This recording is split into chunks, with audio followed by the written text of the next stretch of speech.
Silipin naman natin ang mga naganap sa katatapos lang na World Class Excellence Japan Awards 2024 kung saan pinarangalan ang iba't ibang personalidad na nagpakita ng huwarang halimbawa sa kanilang larangan. Panoorin po natin ito. Star-studded ang katatapos lang na World Class Excellence Japan Awards o WCJA sa isang hotel sa Pasay City. Ilang personalities ang binigyan ng pagkilala dahil sa kanilang natatanging kontribusyon sa kanilang mga larangan. Kabilang dito ang superstar at National Artist for Film and Broadcast na si Nora Honor na kinilala bilang World Class National Artist. Ang WCJA ay inilunsad ng philanthropist at singer-performer na si Emma Cordero.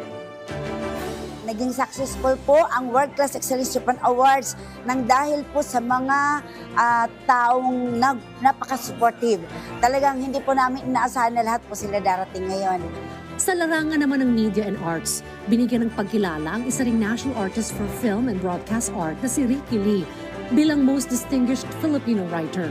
Ganoon din si PCSO Director Imelda Papin bilang Queen of Charity dahil sa kanyang mga advokasya para sa mga nangangailangan. Sa larangan naman ng public service, pinarangalan si Chief Public Attorney Percy Darueda Acosta. Ang napaka-the best na ginagawa po ng World Class Excellence Japan Awards ang nakakapagbigay ng magandang edukasyon sa mga bata. Kinilala rin ng PTV, ang telebisyon ng bayan, bilang Outstanding TV Network. Ganoon din ang Rise and Shine Pilipinas bilang Most Outstanding Morning Show of the Year. Si Rise and Shine Pilipinas host Professor Fifi De Los Santos ay hinirang din bilang Best Morning Show host. Ilang entrepreneurs din ang kinilala dahil sa kanilang pagsisikap na makapagbigay ng trabaho at makatulong sa paglago ng ekonomiya ng bansa.